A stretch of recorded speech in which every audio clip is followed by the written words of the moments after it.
What a singular honor it is for me to be here today. I want to thank, first and foremost, the Johnson family for giving us this opportunity and the graciousness with which Michelle and I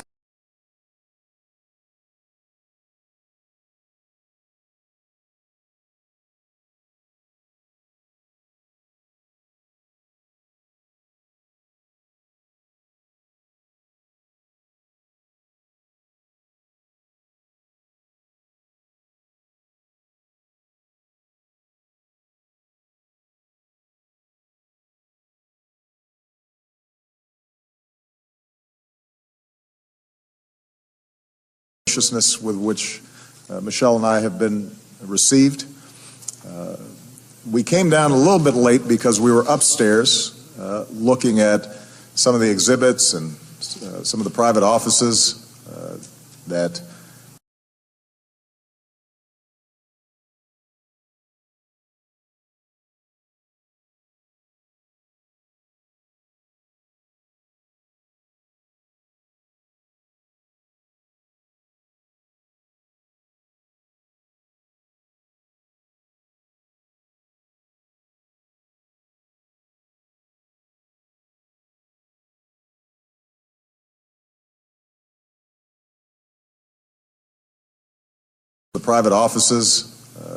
that were used by President Johnson and Ms. Johnson. And Michelle was in particular interested of a recording in which Lady Bird is critiquing President Johnson's performance.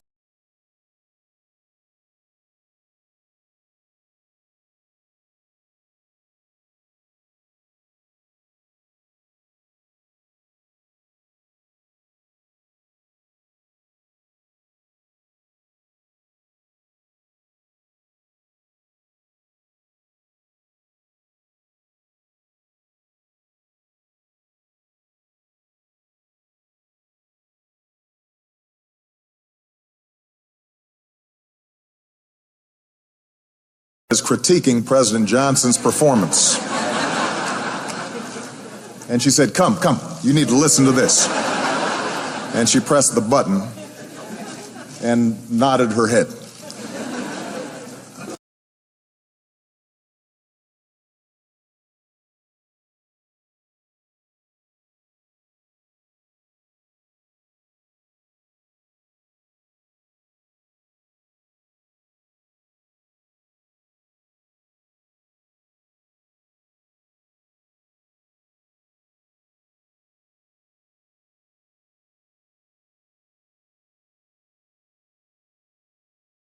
And nodded her head. Some things do not change, even 50 years later. To all the members of Congress, the warriors for justice, the elected officials,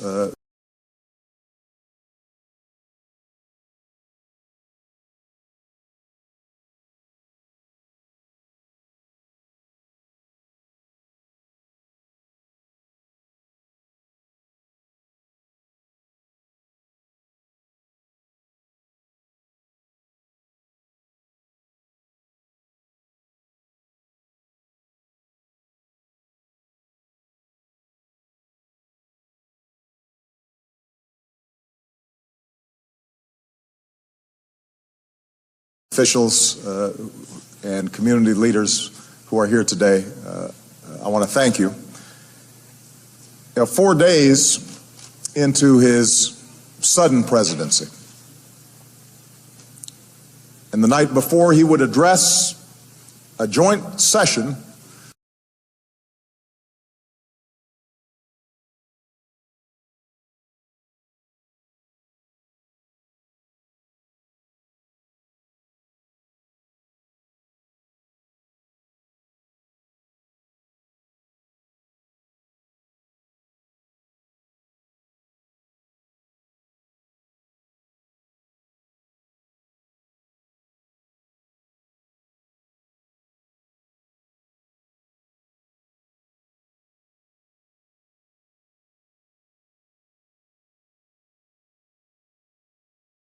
a joint session of the Congress in which he once served.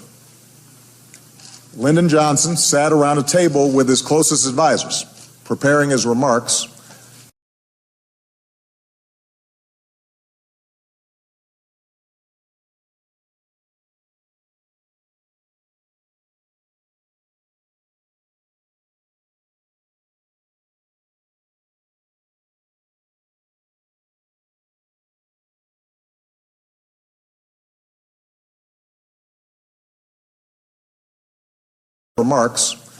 To a shattered and grieving nation. He wanted to call on senators and representatives to pass a civil rights bill, the most sweeping since Reconstruction.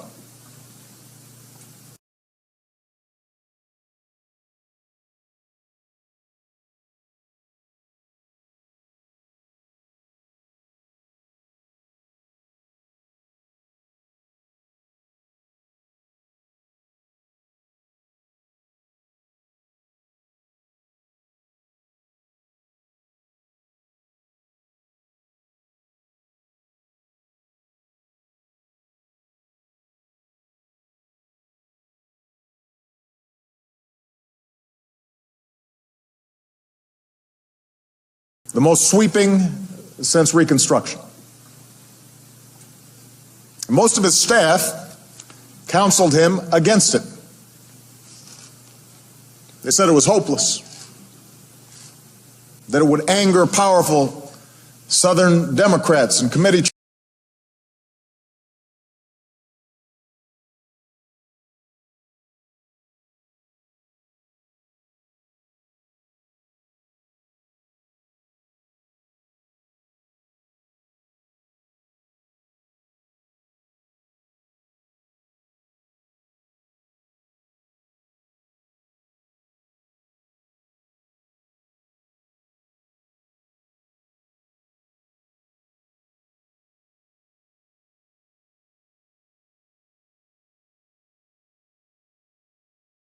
Southern Democrats and committee chairmen,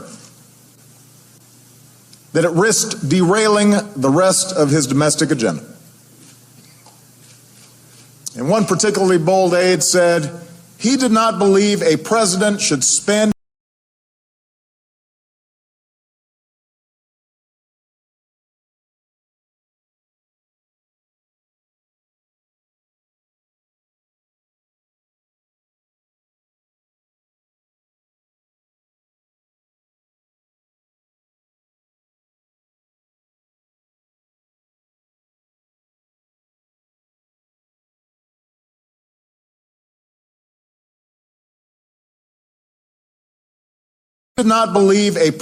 should spend his time and power on lost causes, however worthy they might be.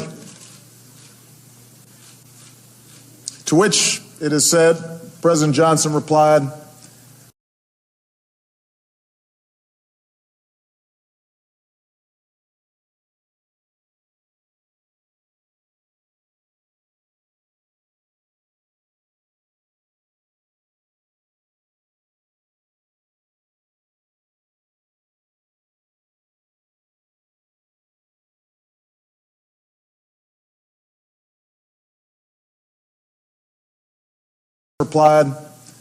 well, what the hell's the presidency for?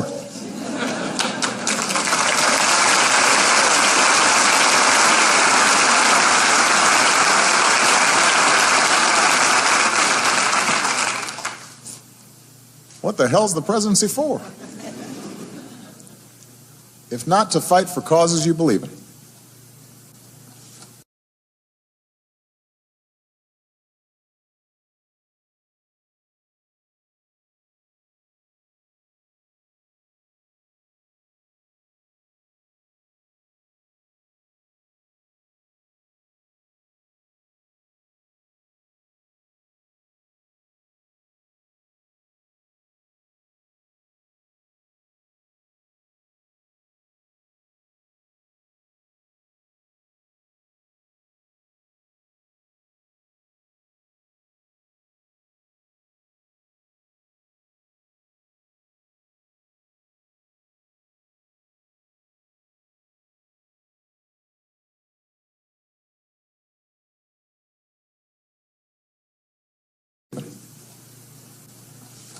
Today, as we commemorate the 50th anniversary of the Civil Rights Act, we honor the men and women who made it possible.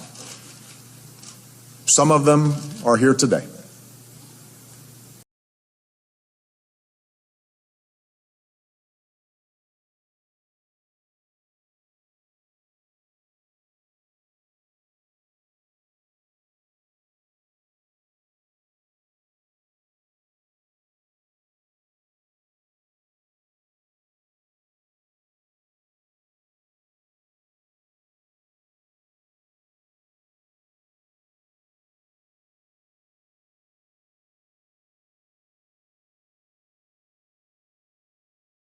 Some of them are here today.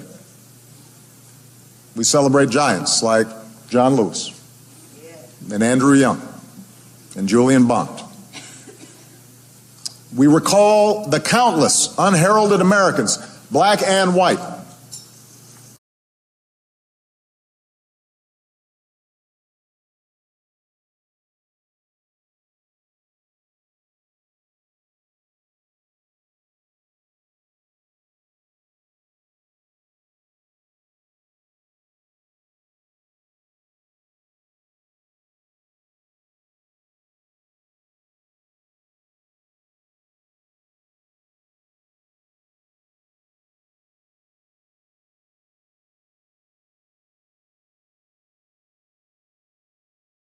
Americans, black and white, students and scholars, preachers and housekeepers, whose names are etched not on monuments, but in the hearts of their loved ones, and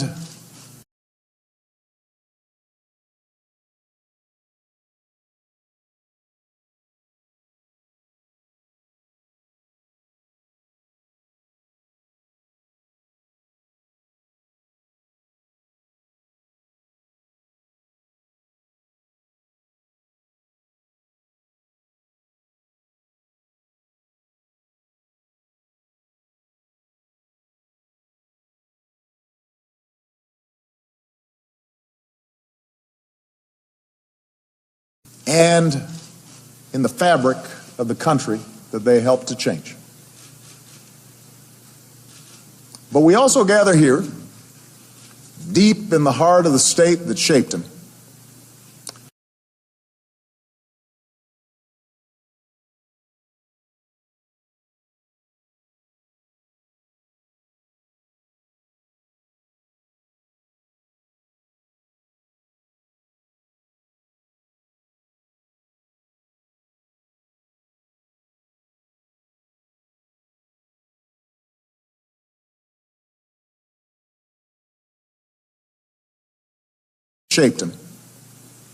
to recall one giant man's remarkable efforts to make real the promise of our founding.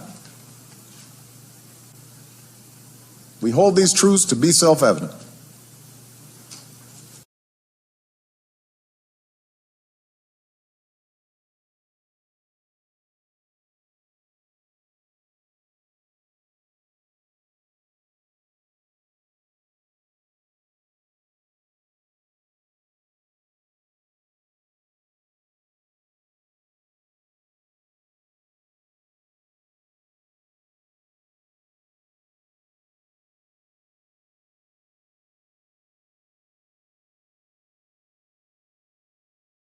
That all men are created equal. Those of us who've had the singular privilege to hold the office of the presidency know well that progress in this country can be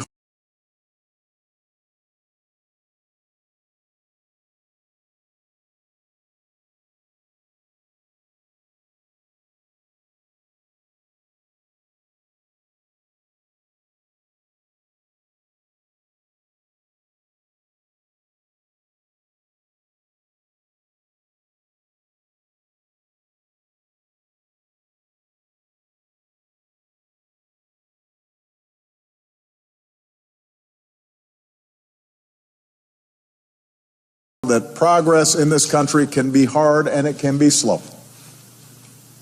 frustrated, and sometimes you're stymied. The office humbles you.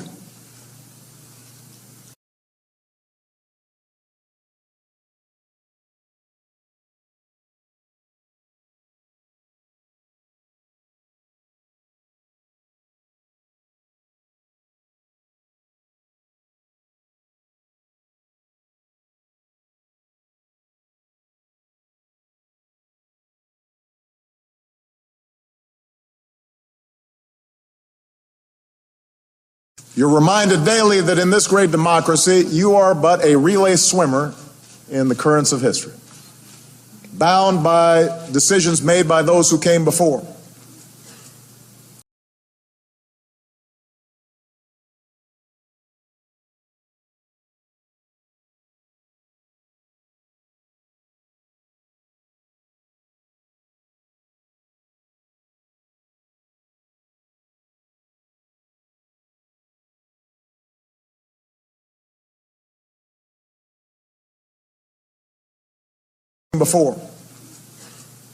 Reliant on the efforts of those who will follow to fully vindicate your vision.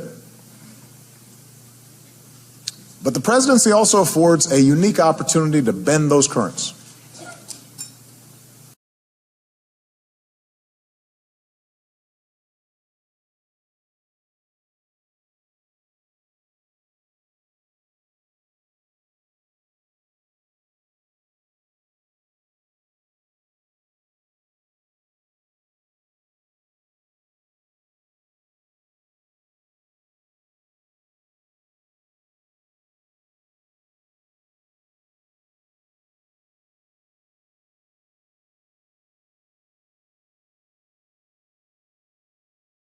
Opportunity to bend those currents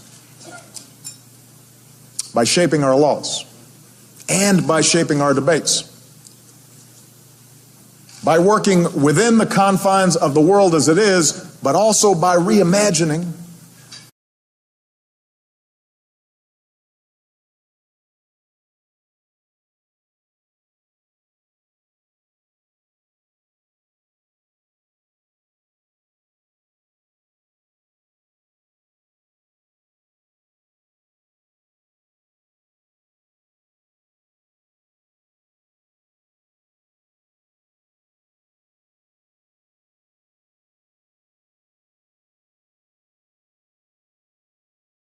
the world as it is, but also by reimagining the world as it should be. This was President Johnson's genius. As a master of politics and the legislative process,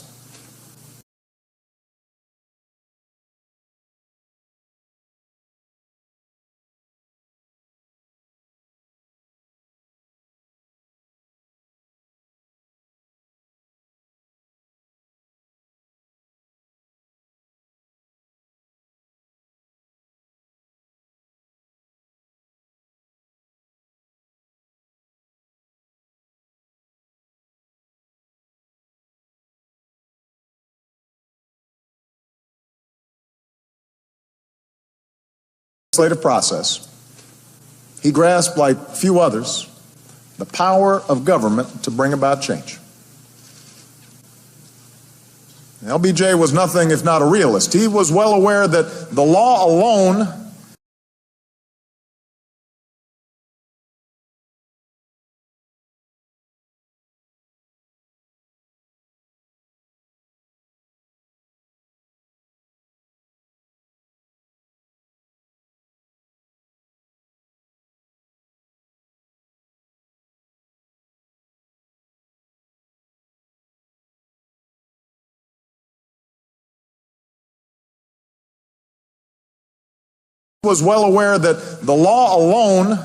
isn't enough to change hearts and minds. A full century after Lincoln's time, he said, "Until justice is blind to color, until education is unaware of race,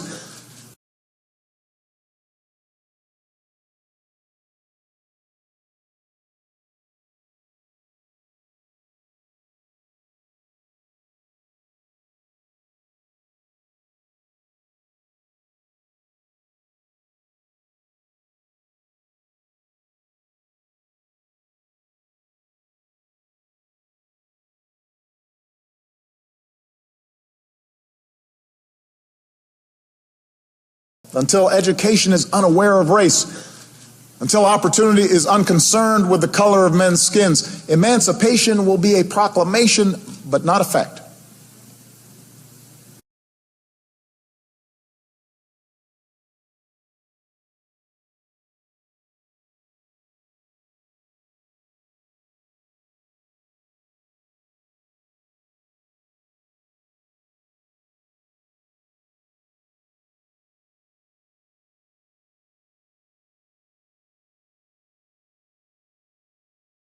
He understood laws couldn't accomplish everything.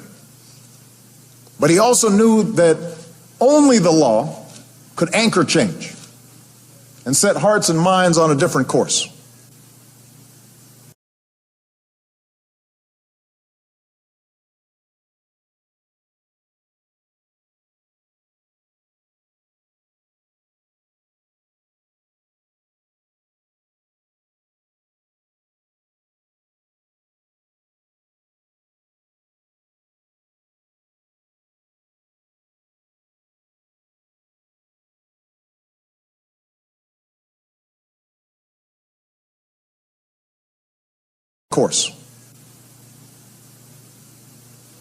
And a lot of Americans needed the law's most basic protections at that time. As Dr. King said at the time, it may be true that the law can't make a man love me,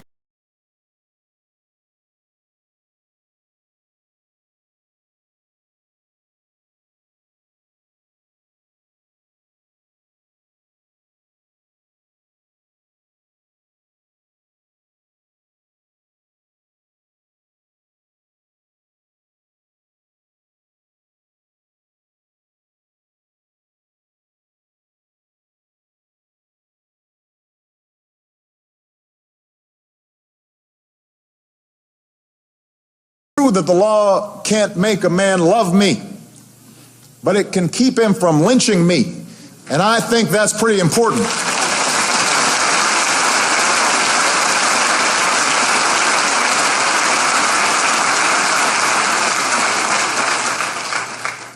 And passing laws was what LBJ knew how to do.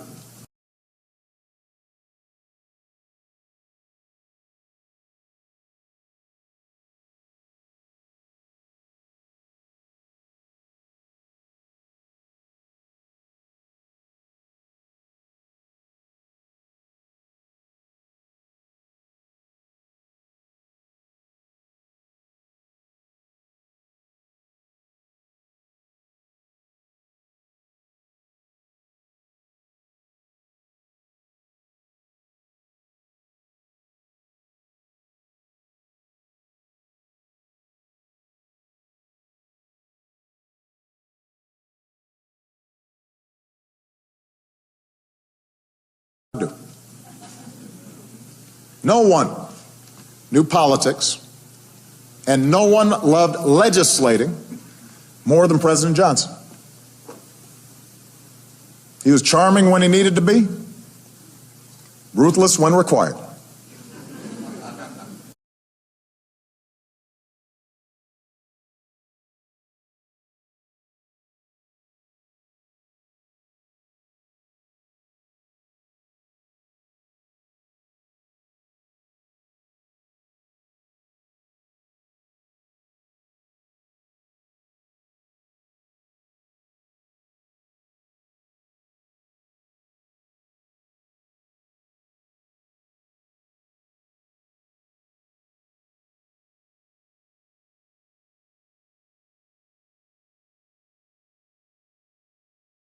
Ruthless when required.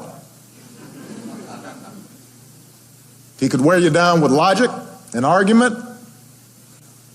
He could horse trade, and he could flatter. You come with me on this bill, he would reportedly tell a key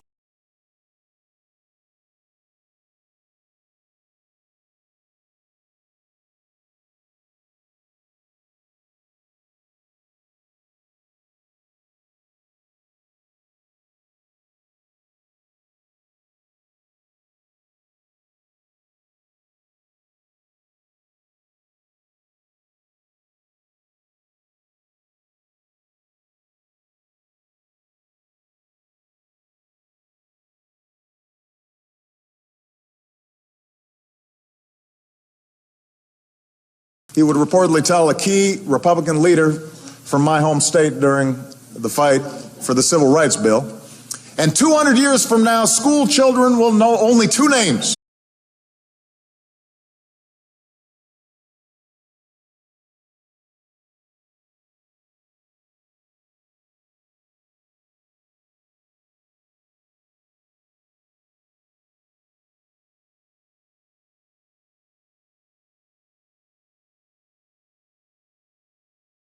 Children will know only two names: Abraham Lincoln and Everett Dirksen.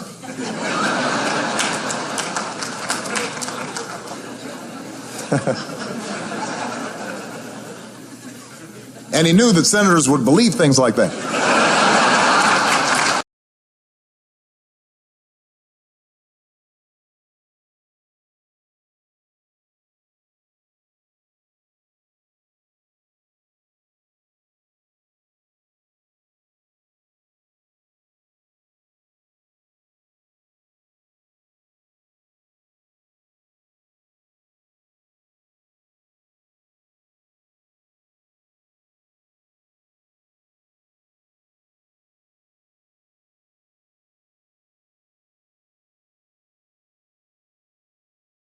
President Johnson liked power. He liked the feel of it, the wielding of it. But that hunger was harnessed and redeemed by a deeper understanding of the human condition.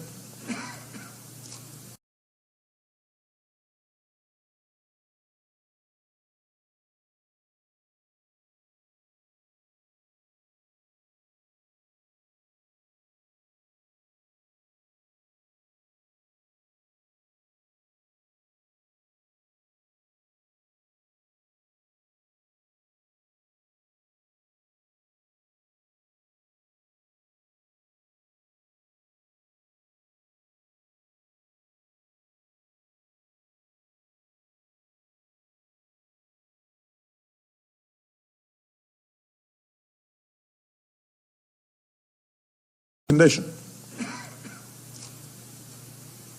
By a sympathy for the underdog, for the downtrodden, for the outcast.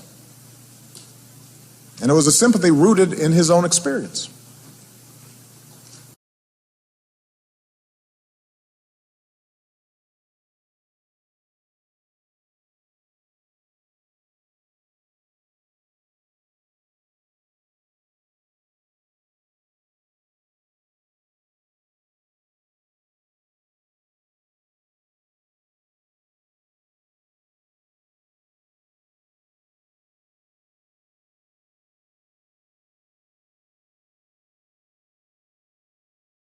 As a young boy growing up in the Texas Hill Country, Johnson knew what being poor felt like.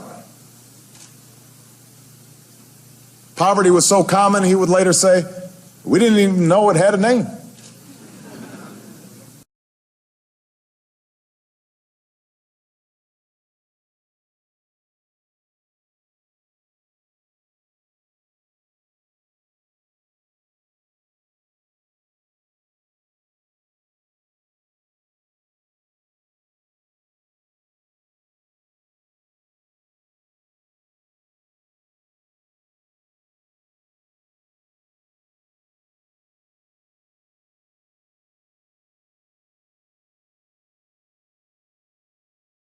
We didn't even know it had a name. The family home didn't have electricity or indoor plumbing. Everybody worked hard, including the children.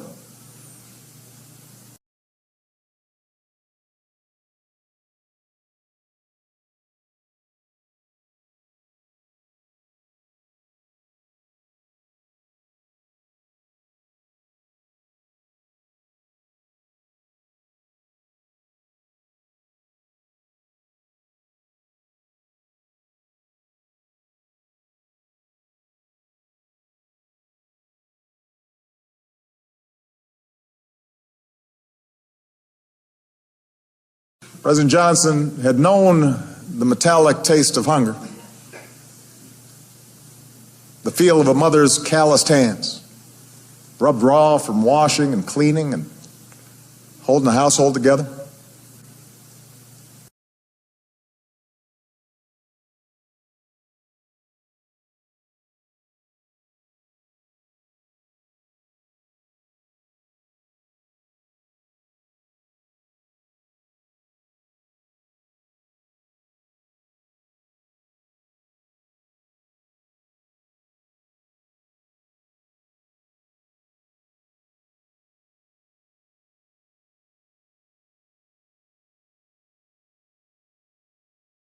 Holding the household together.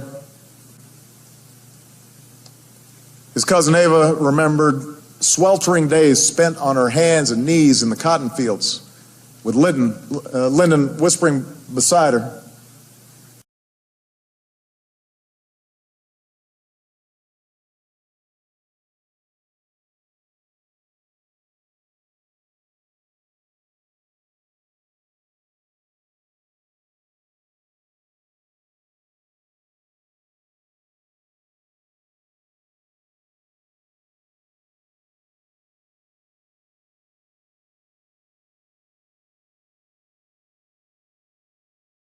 Whispering beside her, "Boy, there's got to be a better way to make a living than this.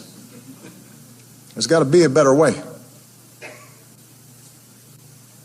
It wasn't until years later, when he was teaching at a so-called Mexican school,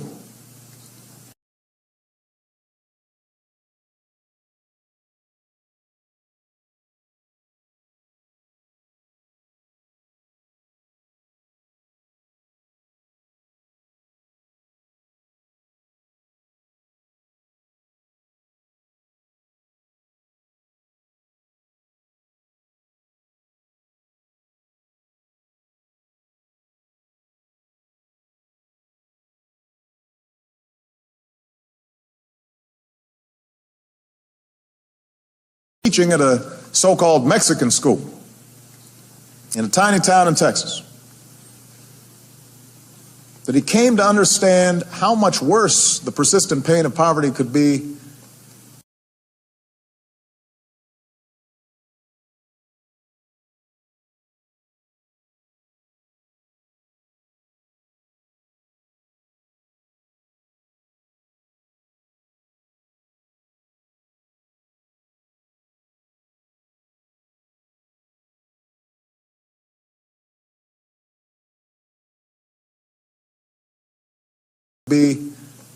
for other races in a Jim Crow South.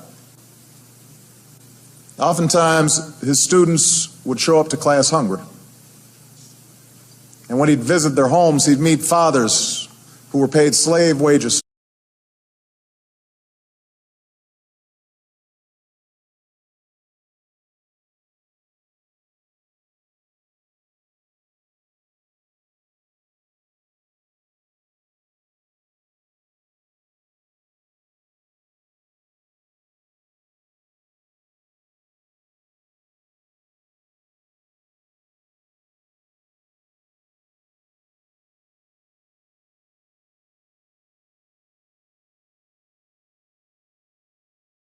Meet fathers who were paid slave wages by the farmers they worked for.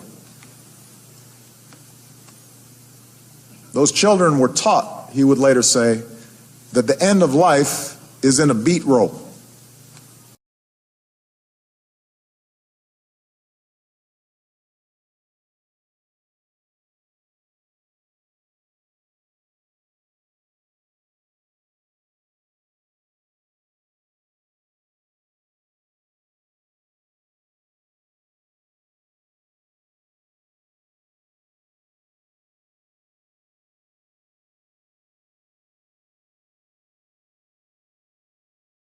Beet row, a spinach field, or a cotton patch. Deprivation and discrimination, these were not abstractions to Lyndon Baines Johnson.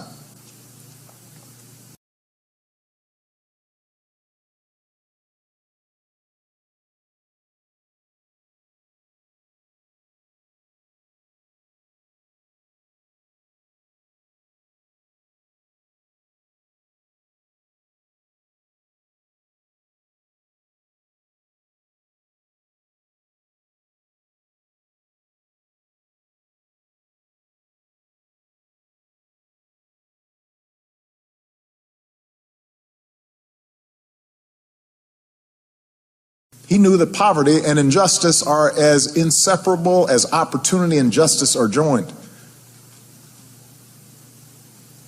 So that was in him from an early age.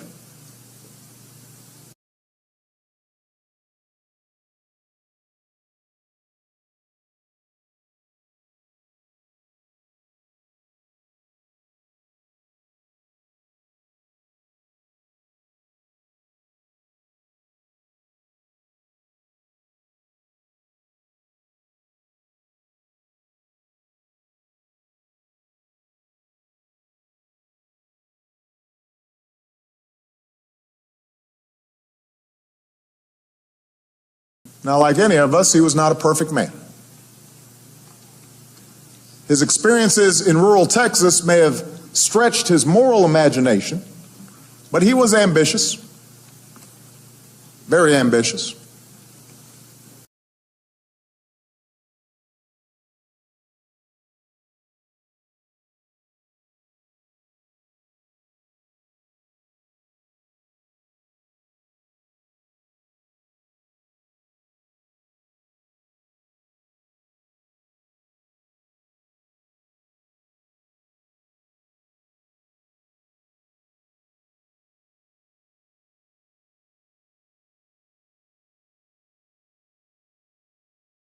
Very ambitious.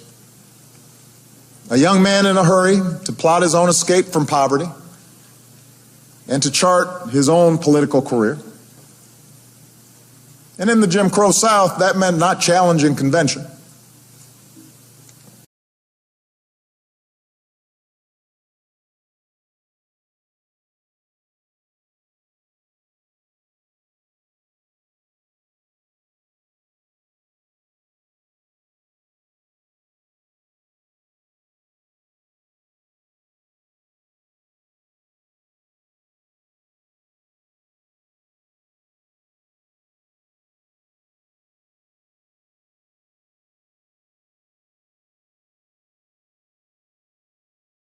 Challenging convention. During his first 20 years in Congress, he opposed every civil rights bill that came up for a vote, once calling the push for federal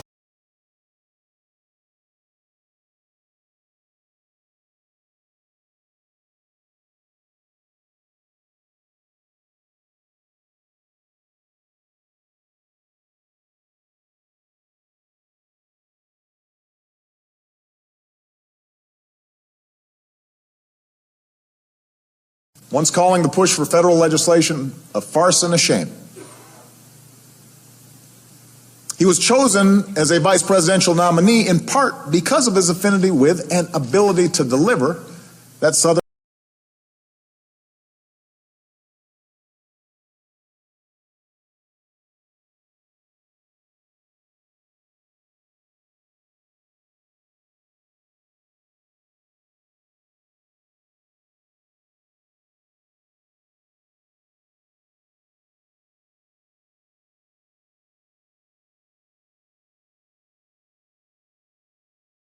with an ability to deliver that Southern white vote.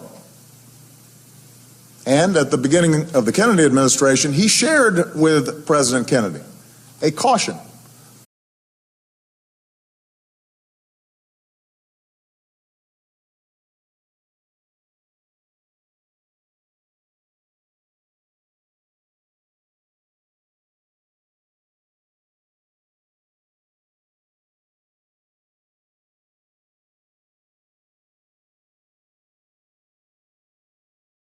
Kennedy, a caution towards racial controversy. But marchers kept marching. 4 little girls were killed in a church. Bloody Sunday happened.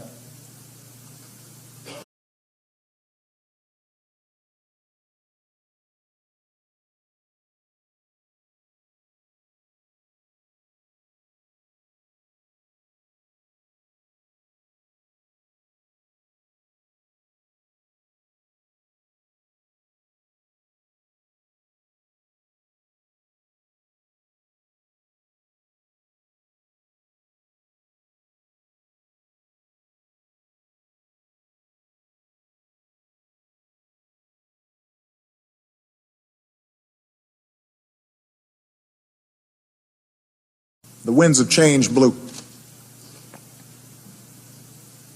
And when the time came, when LBJ stood in the Oval Office, I picture him standing there, taking up the entire door frame.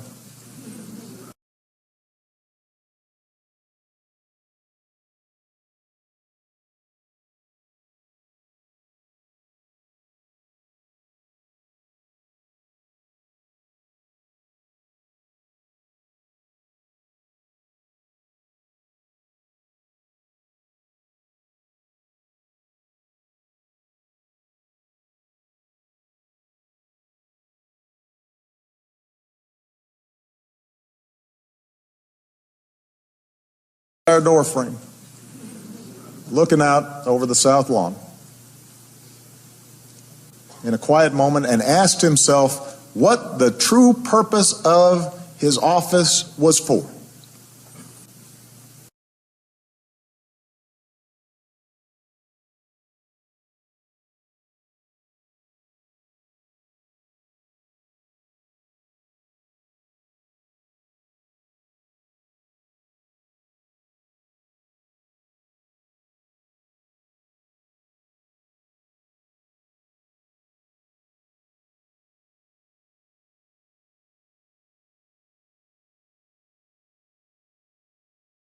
What was the end point of his ambitions?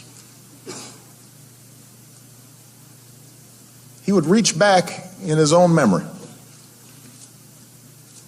and he'd remember his own experience with want.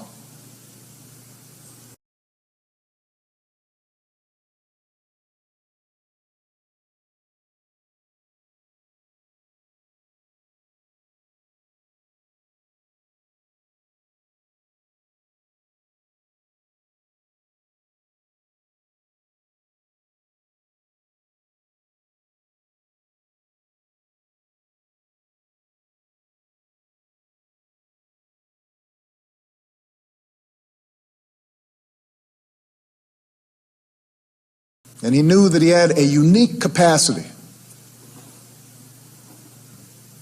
as the most powerful white politician from the South to not merely challenge the convention that had crushed the dreams of so many,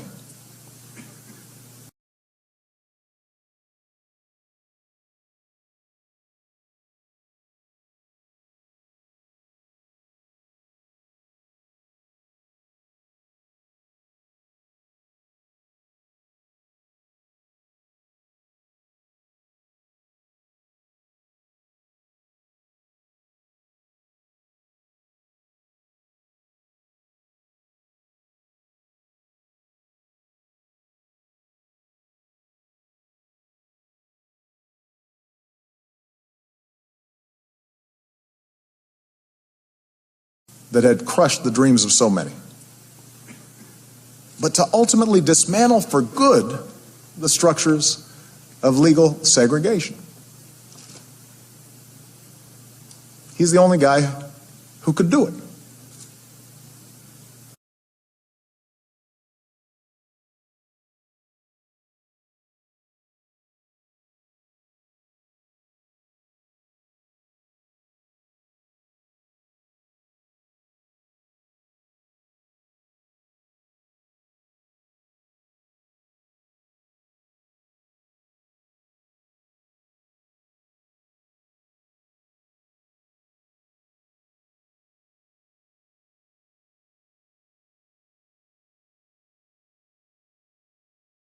Who could do it. And he knew there'd be a cost. Famously saying, Democratic Party may have lost the South for a generation,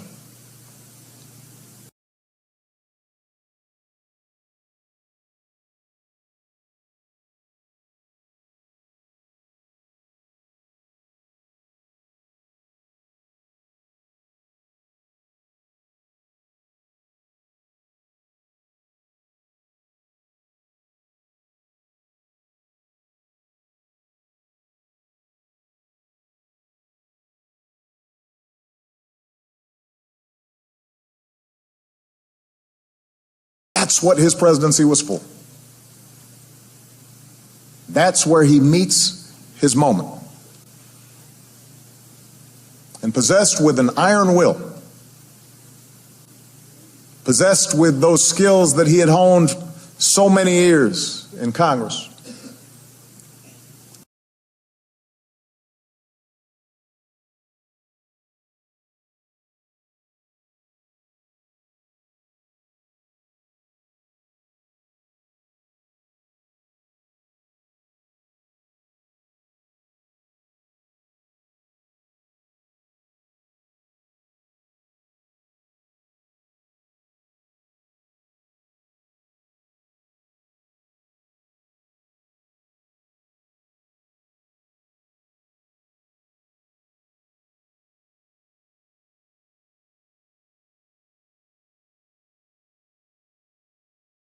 honed so many years in Congress,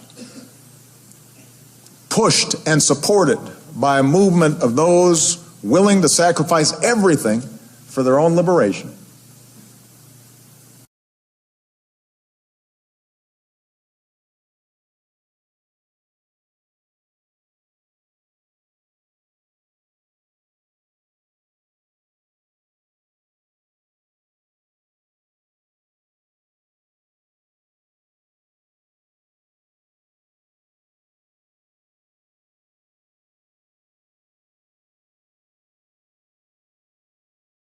President Johnson fought for and argued and horse traded and bullied and persuaded until ultimately he signed the Civil Rights Act into law.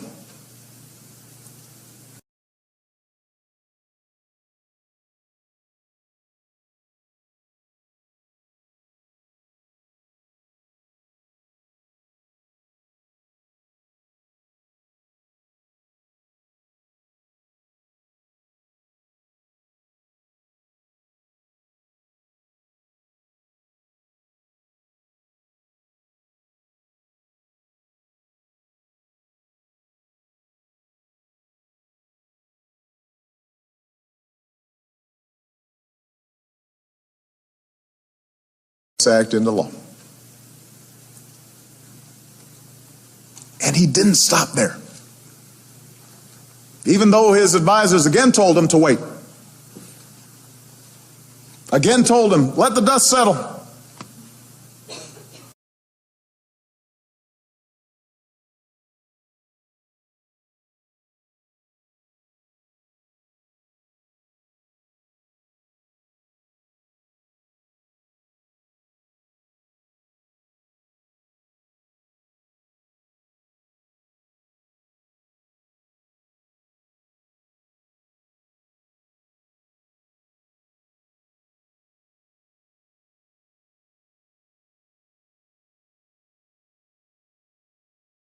Let the country absorb this momentous decision. He shook them off.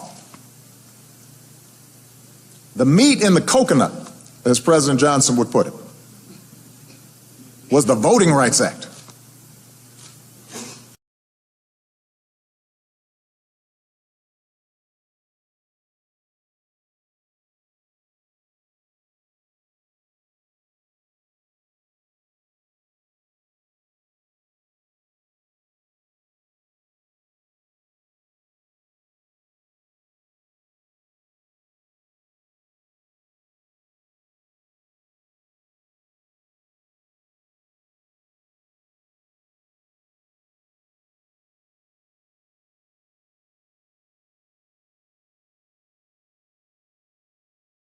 Was the Voting Rights Act. So he fought for and passed that as well. Immigration reform came shortly after. And then a Fair Housing Act.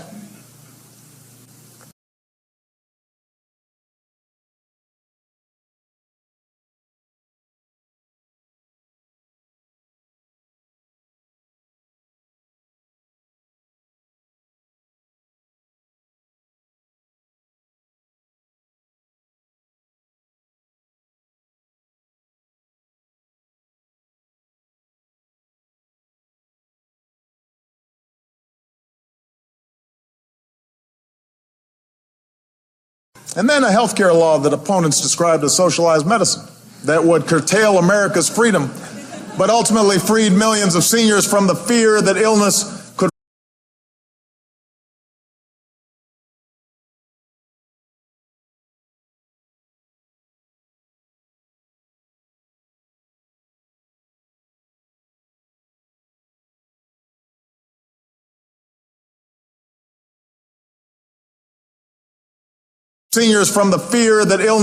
could rob them of dignity and security in their golden years, which we now know today as Medicare.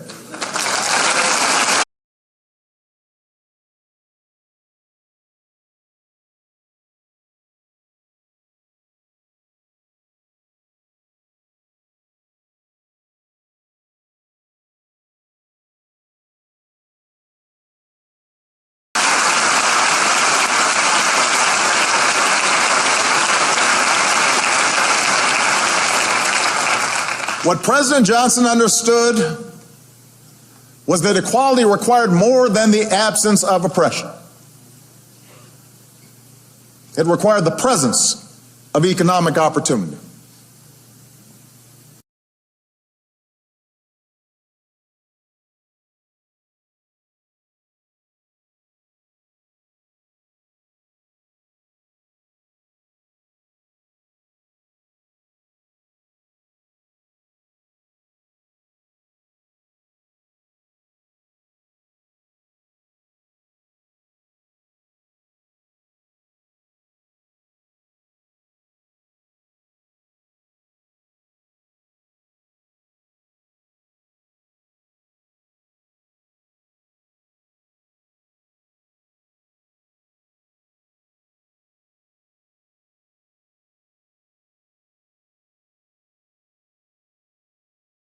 He wouldn't be as eloquent as Dr. King would be in describing that linkage.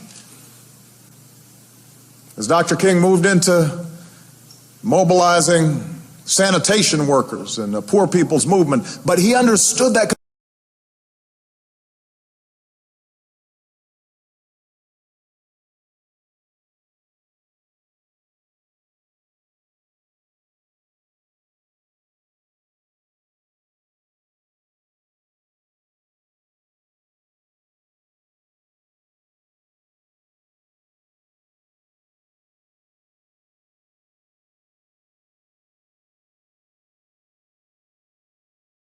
people's movement, but he understood that connection because he had lived it. A decent job, decent wages, health care. Those two were civil rights worth fighting for.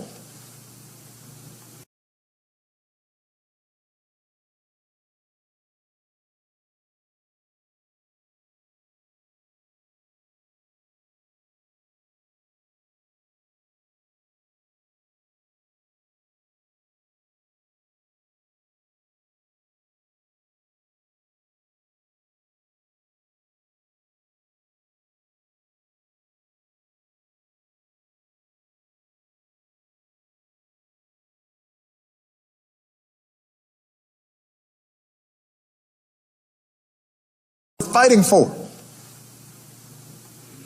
an economy where hard work is rewarded and success is shared. That was his goal. And he knew, as someone who had seen the New Deal transform the landscape of his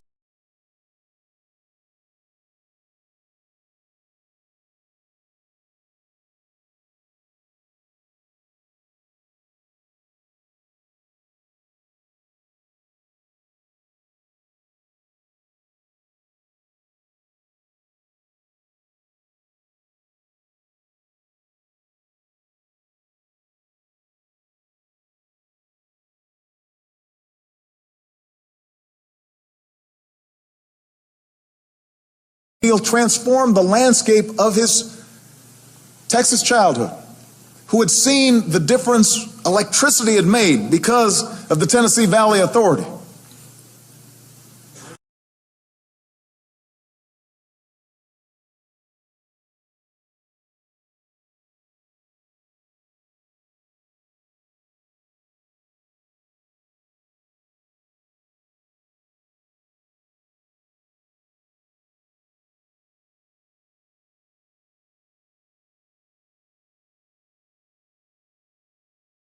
authority. The transformation concretely, day in and day out in the life of his own family. He understood that government had a role to play.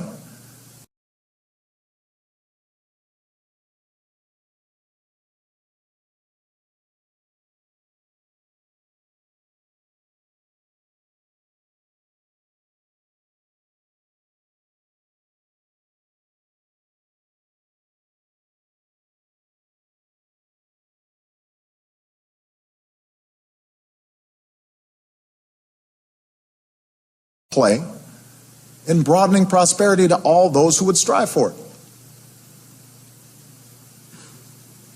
We want to open the gates to opportunity, President Johnson said. But we're also going to give all our people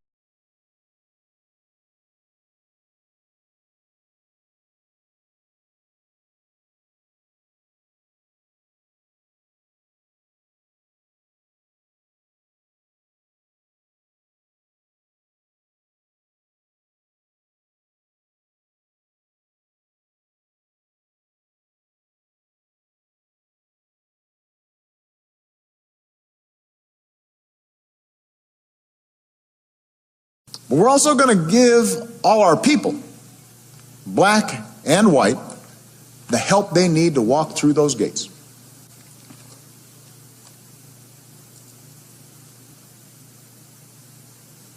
Now, some of this sounds familiar. It's because today we remain locked in this.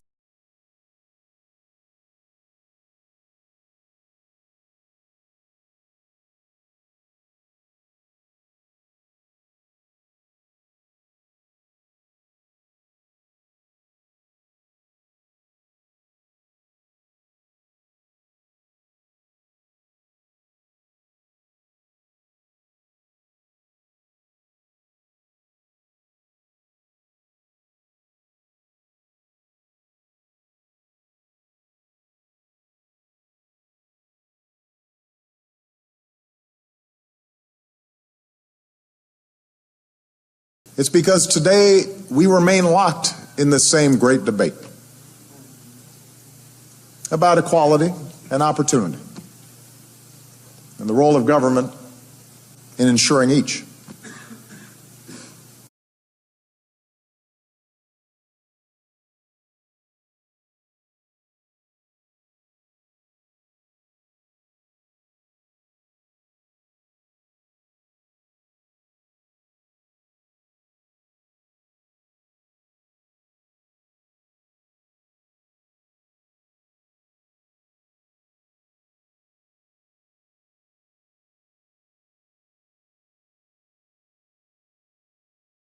As was true 50 years ago, there are those who dismiss the Great Society as a failed experiment and an encroachment on liberty,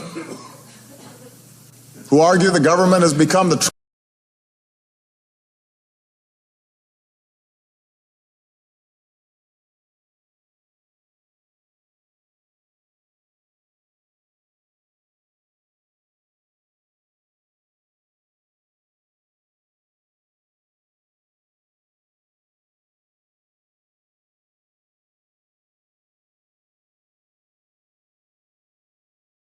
who argue the government has become the true source of all that ails us and that poverty is due to the moral failings of those who suffer from it.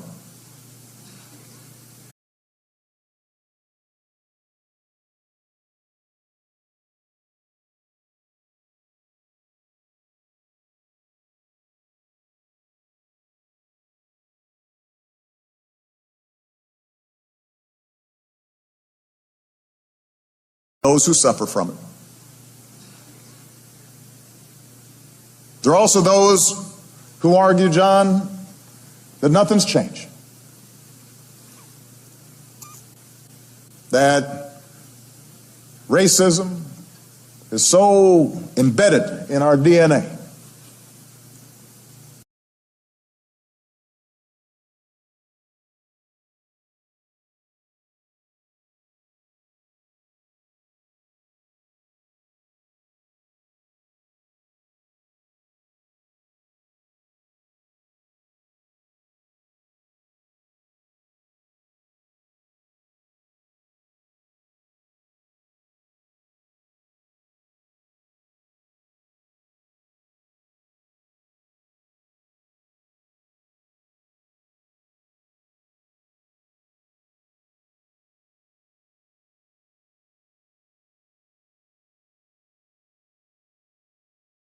that there's no use trying politics.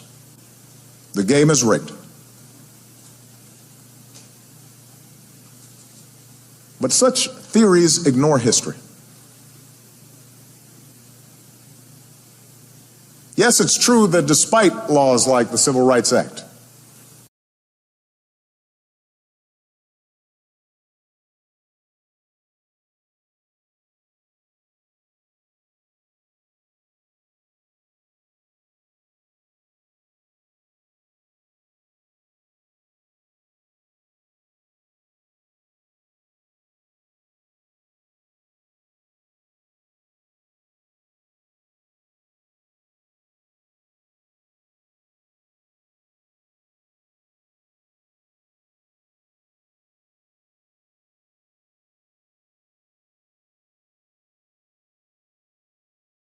Civil Rights Act and the Voting Rights Act and Medicare, our society is still racked with division and poverty.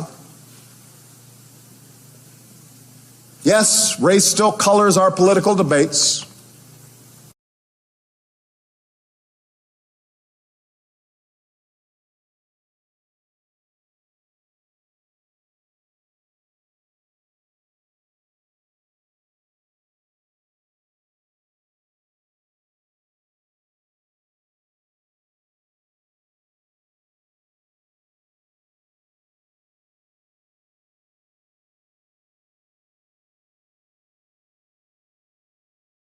Debates, and there have been government programs that have fallen short.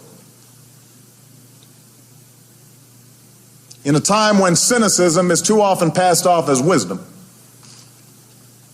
it's perhaps easy to conclude that there are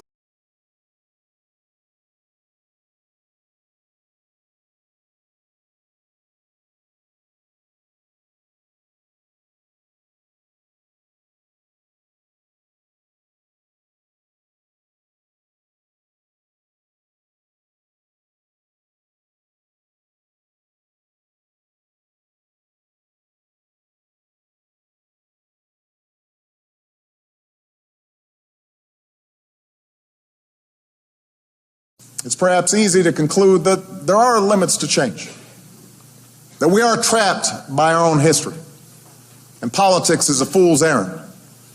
And we'd be better off if we roll back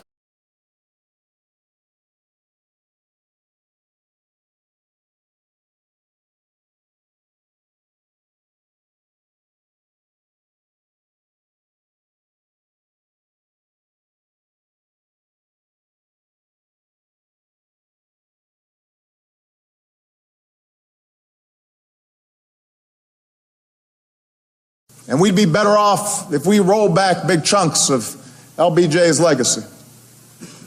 Or at least if we don't put too much of our hope, invest too much of our hope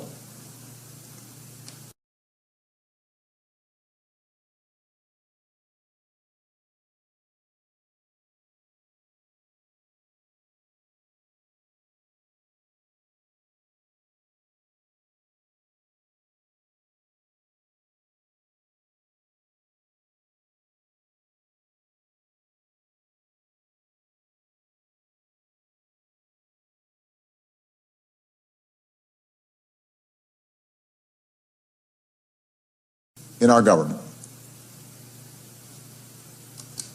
I reject such thinking. Not just because Medicare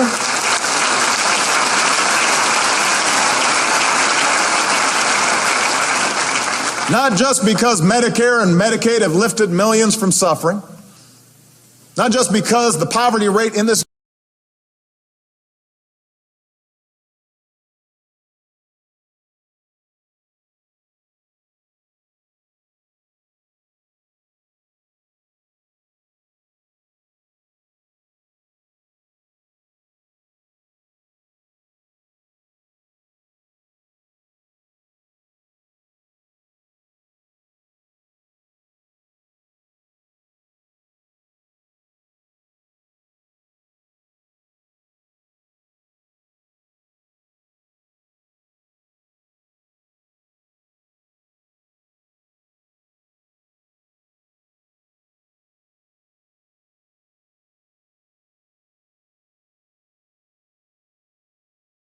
Not just because the poverty rate in this nation would be far worse without food stamps and Head Start and all the Great Society programs that survive to this day.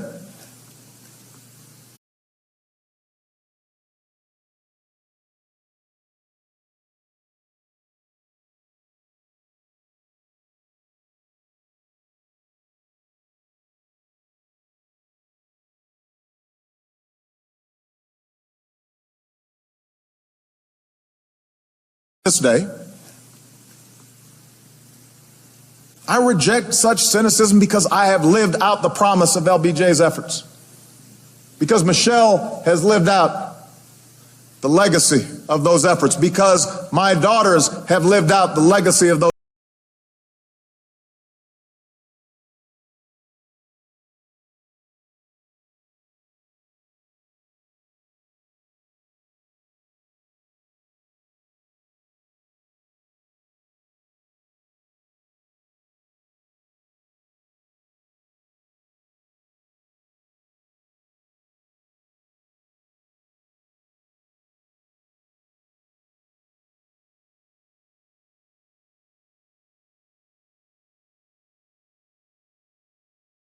Have lived out the legacy of those efforts because I and millions of my generation were in a position to take the baton that he handed to us.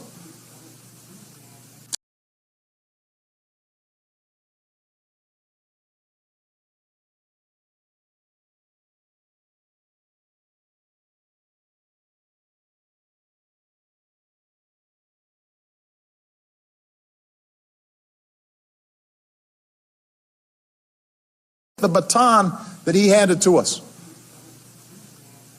Because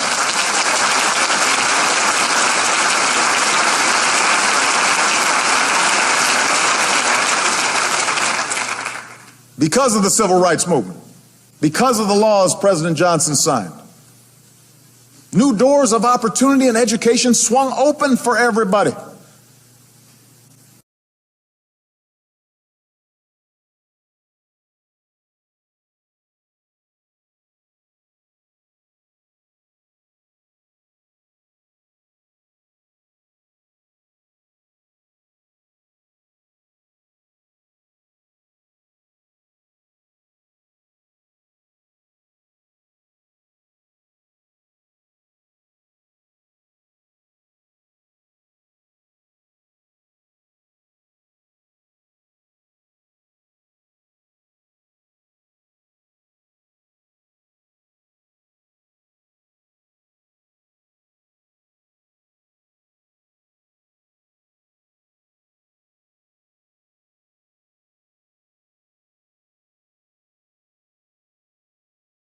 Swung open for everybody.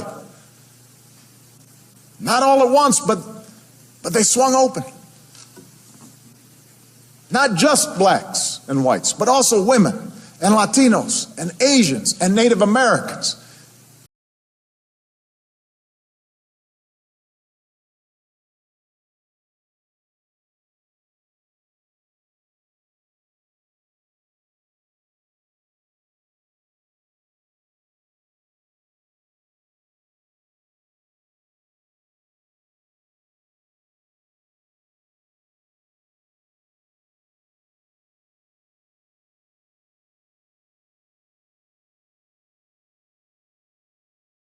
Americans and gay Americans and Americans with a disability. They swung open for you and they swung open for me. And that's why I'm standing here today, because of those efforts, because of that.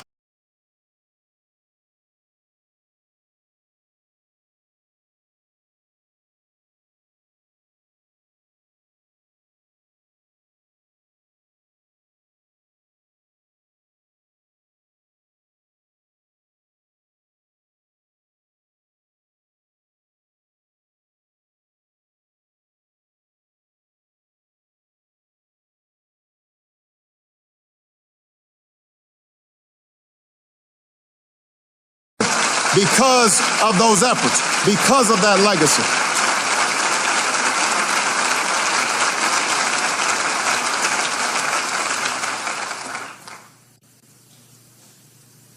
And that means we've got a debt to pay. That means we can't afford to be cynical.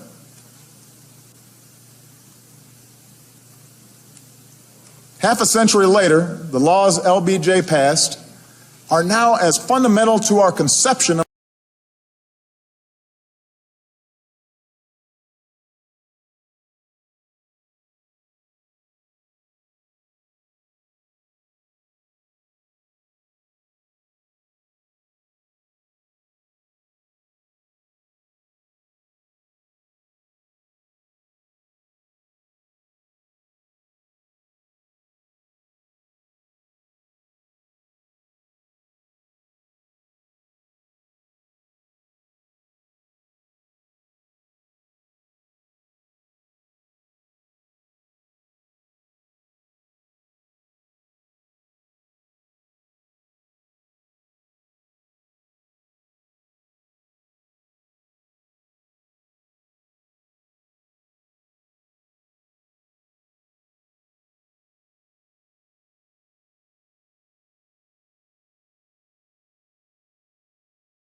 are now as fundamental to our conception of ourselves and our democracy as the Constitution and the Bill of Rights.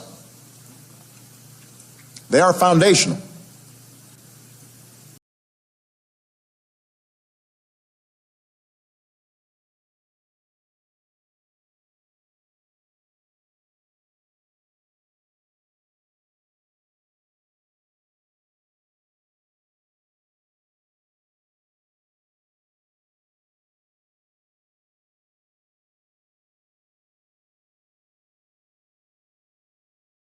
An essential piece of the American character. But we are here today because we know we cannot be complacent. For history travels not only forwards, history can travel backwards.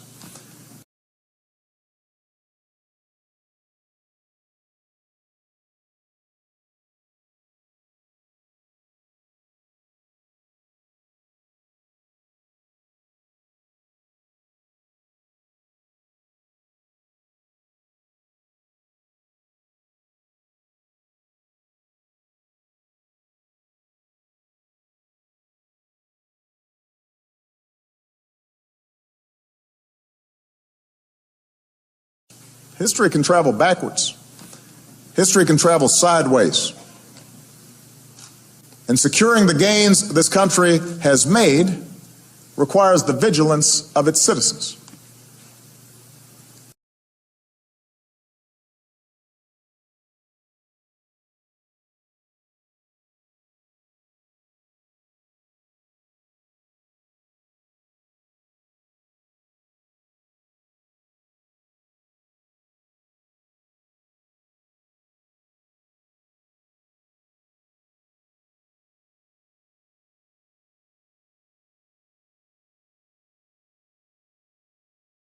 Our rights, our freedoms, they are not given. They must be won. They must be nurtured through struggle and discipline and persistence and faith.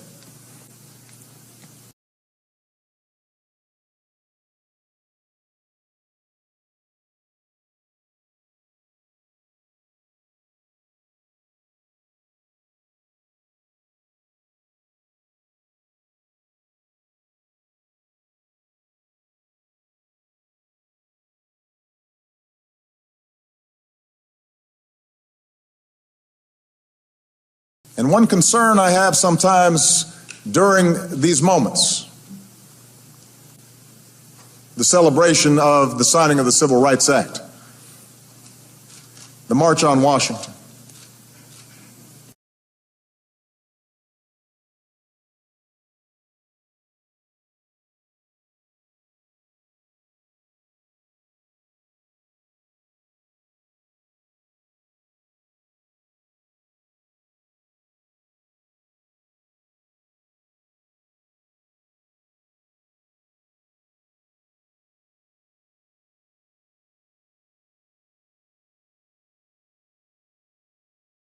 from a distance, sometimes these commemorations seem inevitable.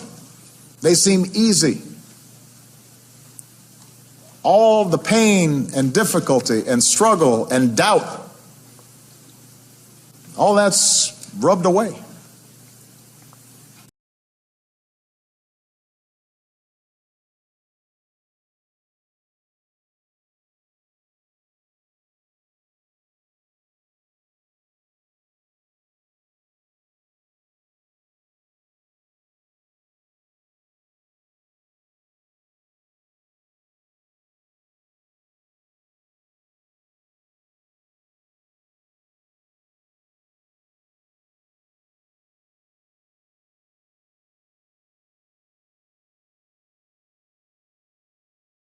All that's rubbed away. And we look at ourselves and we say, oh, things are just too different now. We couldn't possibly do what was done then. These giants, what they accomplished.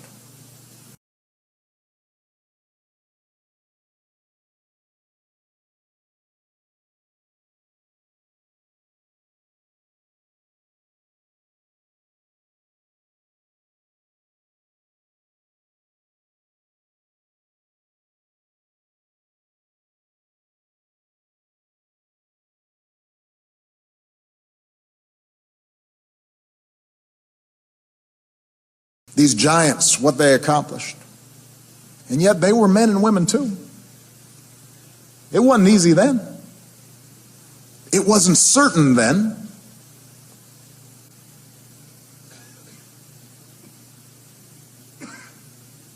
Still,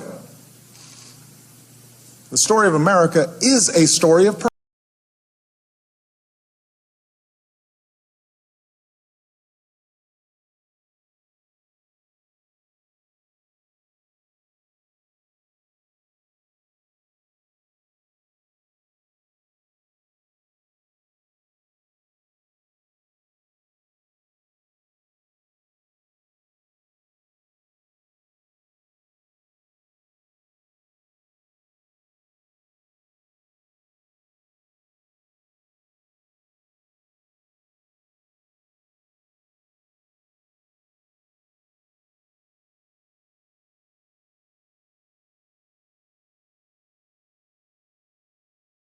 The story of America is a story of progress.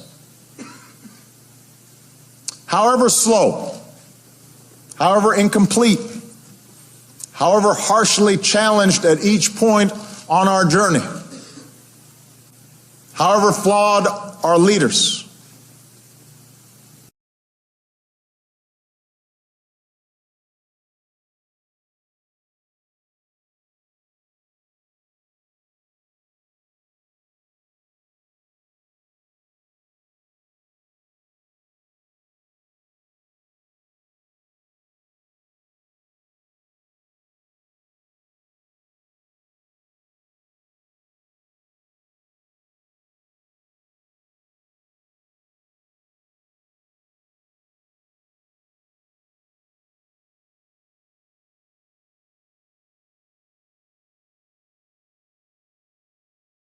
however flawed our leaders, however many times we have to take a quarter of a loaf or half a loaf. The story of America is a story of progress.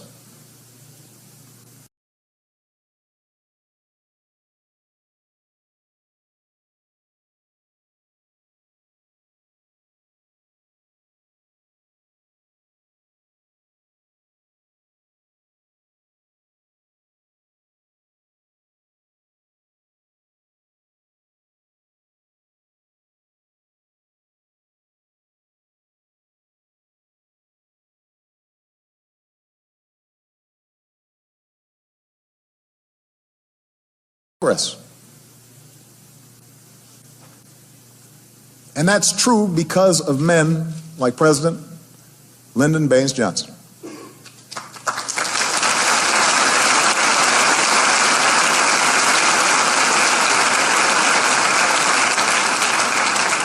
In so many ways, he embodied America, with all our gifts and all our flaws, in all our restlessness and all our big dreams.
in all our restlessness and all our big dreams. This man, born into poverty, weaned in a world full of racial hatred, somehow found within himself the ability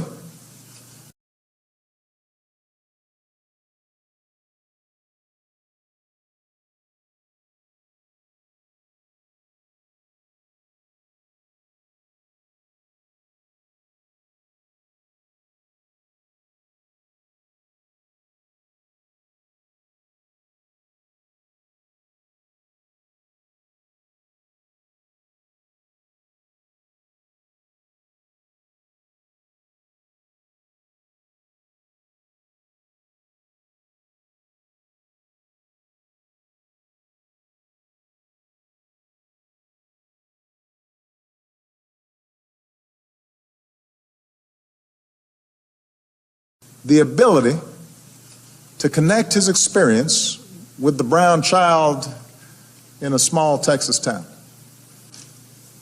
the white child in Appalachia, the black child in Watts.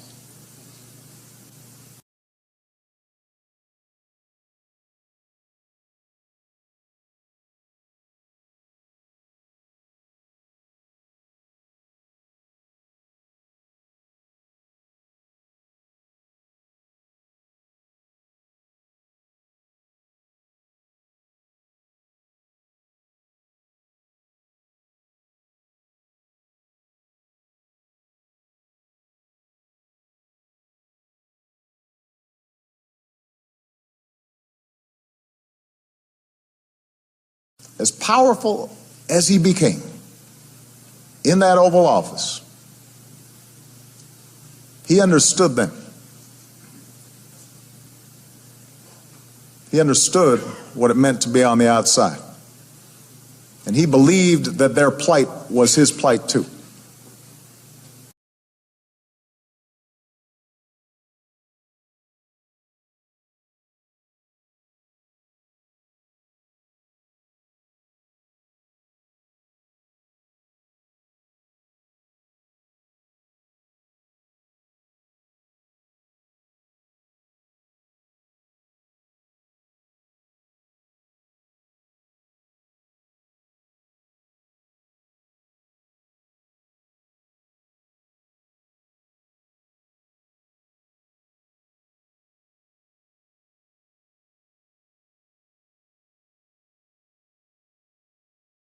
His plight too. That his freedom ultimately was wrapped up in theirs. And that making their lives better was what the hell the presidency was for.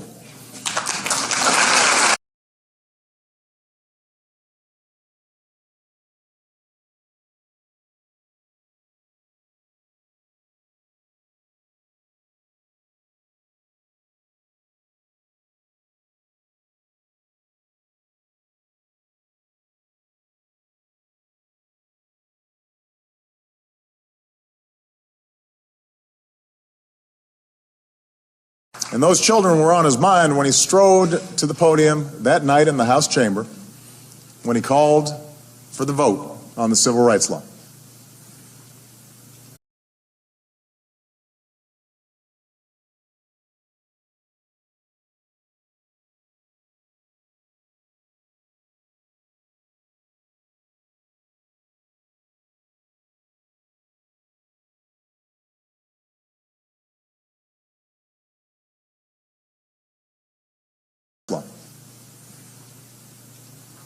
It never occurred to me, he said, in my fondest dreams that I might have the chance to help the sons and daughters of those students that he had taught so many years ago.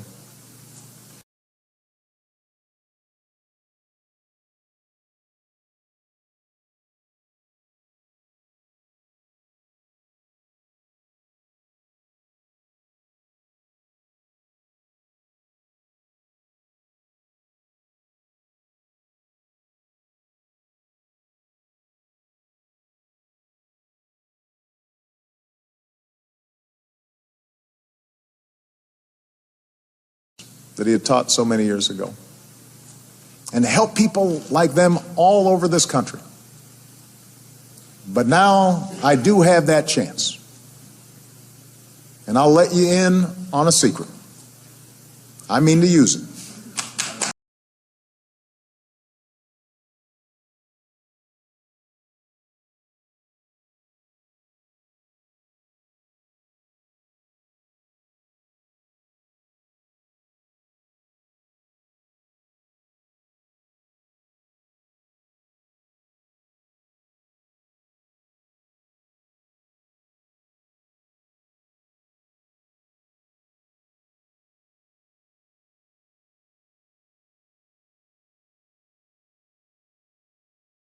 I mean to use it.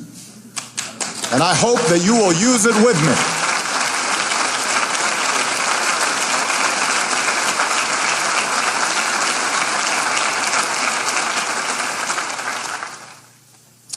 That was LBJ's greatness. That's why we remember him. And if there is one thing that he and this year's anniversary should teach us,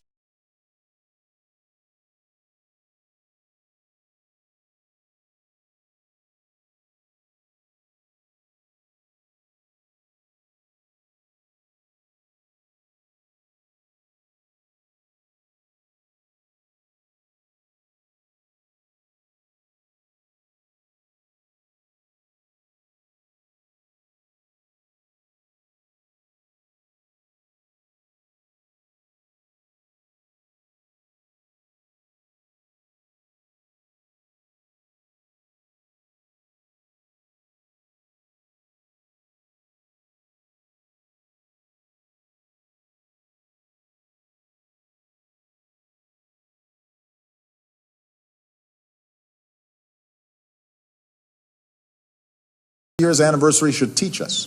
If there's one lesson I hope that Malia and Sasha and young people everywhere learn from this day, it's that with enough effort and enough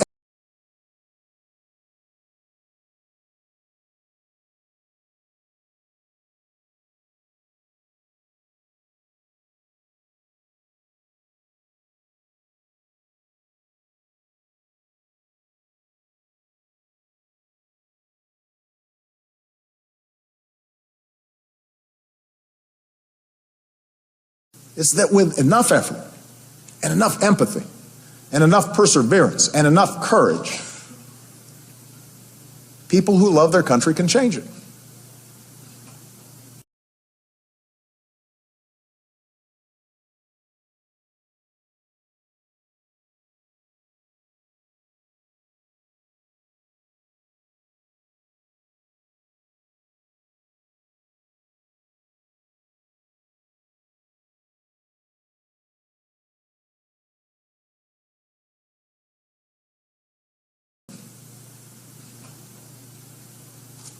In his final year, President Johnson stood on this stage, racked with pain, battered by the controversies of Vietnam, looking far older than his 64 years. And he delivered what would be his final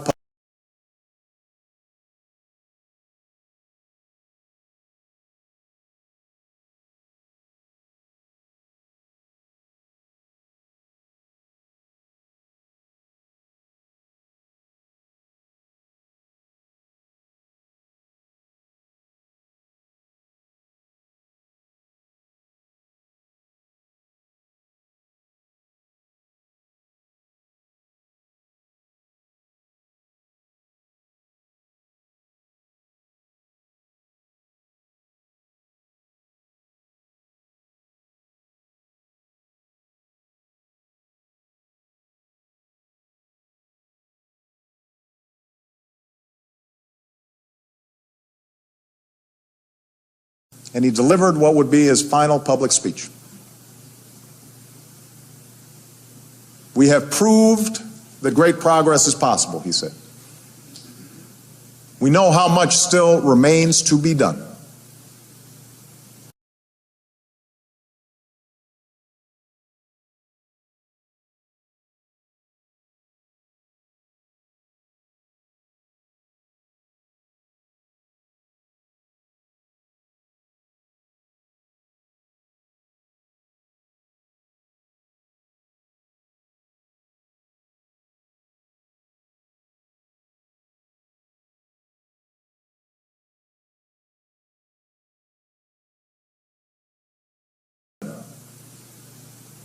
And if our efforts continue, and if our will is strong, and if our hearts are right, and if courage remains our constant companion,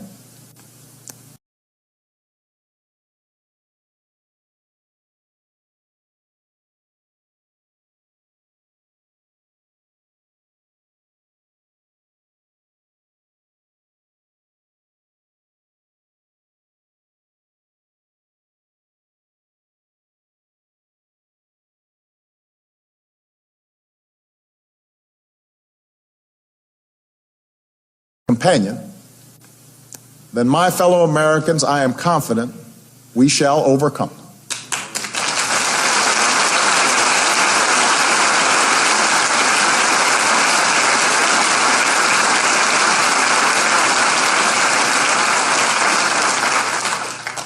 We shall overcome. We, the citizens of the United States.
Like Dr. King, like Abraham Lincoln, like countless citizens who have driven this country inexorably forward, President Johnson knew that ours, in the end, is a story of optimism.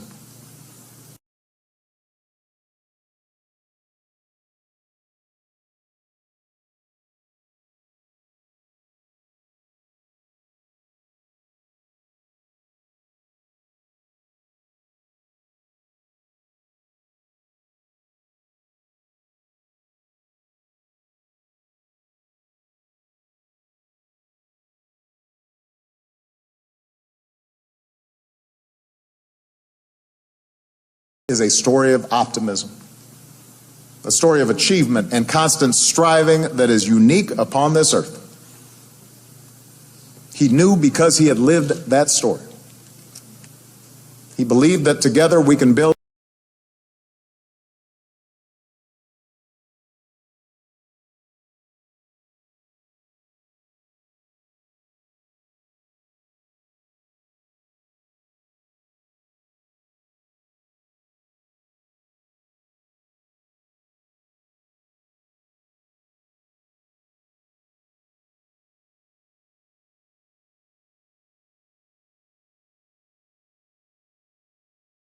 He believed that together we can build an America that is more fair, more equal, and more free than the one we inherited.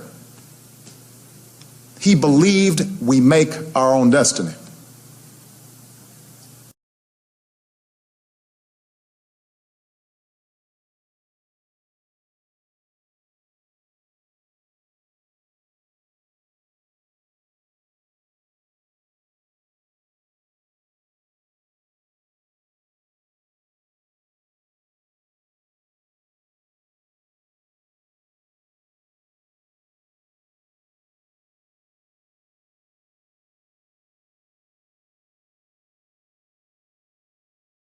And in part because of him, we must believe it as well. Thank you. God bless you. God bless the United States of America.